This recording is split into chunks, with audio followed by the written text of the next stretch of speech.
Hi, welcome back to another session of Sustainable Development. Today's session really is another one that is relatively simple. It is extremely important, actually it's crucially important. One can argue that it's probably one of the most important tools for economic development and sustainable development these days. However, since this is only an introductory course, as it is very obvious from the reading assignment, we are going to be really essentially going through just a recitation, according to that particular chapter, of the development of the phases that the IBRD, which is better known right now as the World Bank, has gone through in promoting or in providing financing for major development projects in the developing countries. One of the issues that arose as the awareness of environmentalism became more and more apparent is that obviously that very many of these projects are having a negative environmental impact. And you'll find out that one of the single most important persons in that area is an individual that we're already familiar with, and that is Herman Daly. Herman Daly was the first vice president at the World Bank whose job was really only to provide certain guidance about what kind of project should be financed and what kind of projects should not be financed because of their environmental impact. It goes without saying that after a short run he became very much dissatisfied because he found out that it is very difficult to go ahead and change one of these institutions that is already really nothing else but a reflection of society in which it is operating. And so he resigned in frustration and went into his academic life, which he's still doing right now at the University of Maryland. But one of the things that was very crucial is that it was really as a result of the ideas of Herman Daly that the IBRD, that the World Bank, has promoted right now or has adopted certain policies that will no longer provide funding for major development projects without assessing their environmental impact. As you might probably expect, one of the major such projects are really large dams. So for all practical purposes, the World Bank has sort of announced that it is no longer in the funding of large dam projects anywhere in the world, because it has been shown over and over again that such projects really have tremendous negative impact on the environment that more than offsets all the potential gains that society gets. A perfect example would be the Great Aswan Dam in Egypt. And Egypt right now has got to import just as much of oil and or to use as much of energy, even if it's not imported, in order to produce right now fertilizers, so that in order to make up for the silt that used to come down to the delta prior to the erection of the dam, and so on and so on and so on. Anyway, so to make a long story short, what has happened as a result of this is that international trade, in particular after World War II, has become almost the only policy that is adopted by practically all countries in order to promote economic development, economic growth, and economic prosperity. And that, if you will stop to think about it, is obviously the reason why is it we have these three major institutions, the largest institutions in the world, the only institutions of global governance, and they are the IMF, the IBRD, the World Bank, and then later on the WTO. The WTO is really nothing else but GATT, the General Agreement for Trade and Tariff and Trade, that developed more or less simultaneously with the development of trade, but then it had a problem, and the problem is that it lacked the power to go ahead and force. Whenever there's a problem between the two parties that arises as a result of the implementation of these agreements, there was no mechanism that anybody could use in order to implement these particular trade. So the WTO, in essence, is really nothing else but GATT, by changing its name and then adopting a mechanism for implementation of all of these agreements. So as you can see, the only three agreements that we have in the world, the only major three institutions, are really those that are geared towards the promotion of international trade. Because the IMF is really interested essentially in having a healthy ability of a country to have a healthy currency in order to be able to finance its international trade so that it wouldn't have any problem in its balance of payments. The IBRD is helping all of these countries in order to develop all of these projects so that they'll be able to trade and they will become more successful. And the WTO is again helping all of these countries to try and lower the barriers so that there will be more and more and more free trade. So what's wrong with this? Well, this used to be the accepted paradigm all over the world. It still is for all practical purposes, obviously.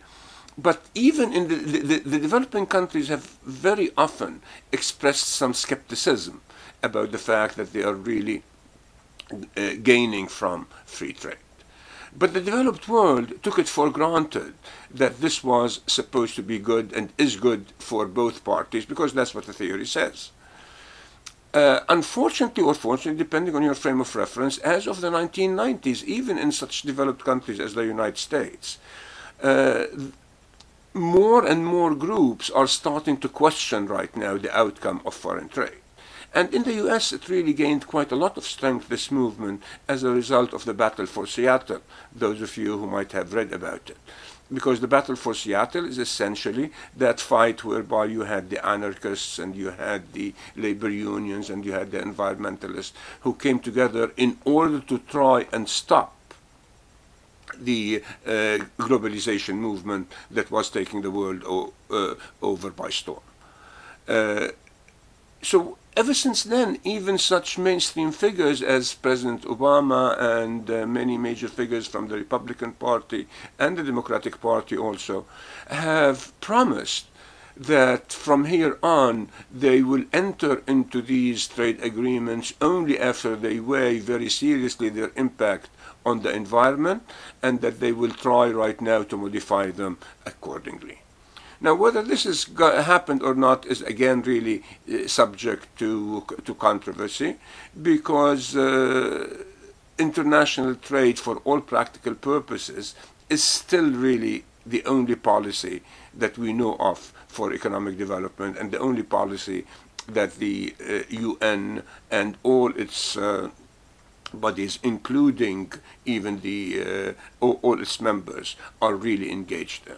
And actually, the idea of becoming a member of the WTO is looked upon as one of the most important things that can happen to a particular country that's trying to become developed. I mean, it took China a couple of decades before it became a member of the WTO, and then even Russia. It took Russia something like even longer period of time, and Russia became really officially a member only relatively recently, in the last probably 4 or 5 years. Most of the countries are still really very much in favor of this particular idea of international trade, simply because of the theory. So what is it that is new about this theory? I mean, fortunately or unfortunately, again depending on your frame of reference, you'll find out that trade has, international trade, free international trade as we know it right now, has not always been the case in the world. Actually, prior to Smith, we went through a period of around 400 or 500 years of having a philosophy that's known as mercantilism. And in mercantilism, it's exactly the opposite of trade. Of international free trade. Every single country tries to accumulate a surplus. But then Smith asked the very simple question, is that how can both countries trade, both of them have a surplus? It is next to impossible. And so he really started promoting this idea of free international trade. But to him, that free international trade would require an absolute advantage. I produce wheat more efficiently than you do. You produce oil more efficiently than I do. Therefore, we go ahead and we exchange our wheat for oil, for example, or shoes, or whatever the case might be. But that also didn't answer another question that came up later on, which is, what if one country is more efficient in the production of both? Then what would you do? And this is the genius of Ricardo. So Ricardo came about with his idea of comparative advantage. He said there is no need for a country to have an absolute advantage. One country could be more efficient in the production of everything compared to the other country, but yet there is room for them to go ahead and specialize and trade, and both of them will benefit. And he demonstrated that very clearly, and every single textbook of international trade, or even introductory economics that has a couple of chapters about trade, will show you very many numerical examples about how is it that mathematically it can be shown beyond the shadow of the doubt that both parties are going to benefit. And so if both parties are going to benefit, then why not go ahead and do it? Well, this is where Daly's objections comes in. Daly is objecting on the basis of two ideas that he thinks are essential for comparative advantage but are being violated in the world right now. According to Ricardo, and Smith for that matter, I exchange A for B. That is to say, trade is supposed to be balanced. It was supposed to be really a barter for all practical purposes. And then the other idea is that capital does not enjoy any international mobility. So capital does not cross international lines. So if you look around you right now, what do you find out? You find out that countries rarely, if ever, have balanced trade. And that's why you have all of these problems in the balance of payment and weak currencies and the fact that the IMF will have to interfere. And the other issue, which is probably the more important issue, is that capital right now is no longer immobile. Actually, capital mobility is probably the single most important thing right now in the promotion of international trade. And these are the two issues that are always highlighted by Daly, the most important probably ecological economist right now, whenever he tries to argue in favor of or anti-globalization. He doesn't mind internationalization, but he makes a distinction between internationalization and globalization. So if we are to have international borders, then his idea is that we cannot go ahead and apply the theory of Ricardo as we're doing it right now, because then the benefits are no longer going to accrue to both countries, but they're going to accrue to only one country, or at least essentially, most of them will go to one group of countries vis-a-vis the other. And so what will happen is that most of the terms of trade, it has been shown over and over again, are very much in favor of the developed countries, so the underdeveloped or the developing nations have not benefited that much. But that is not the only objection of Daly. His other objection is that trade seems to promote, therefore, more consumption all over the world.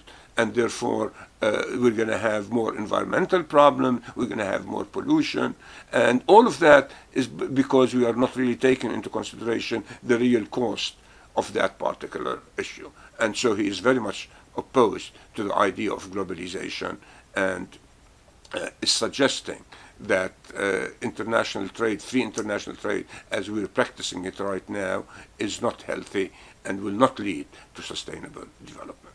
So with that, I'll talk to you next week. Bye-bye.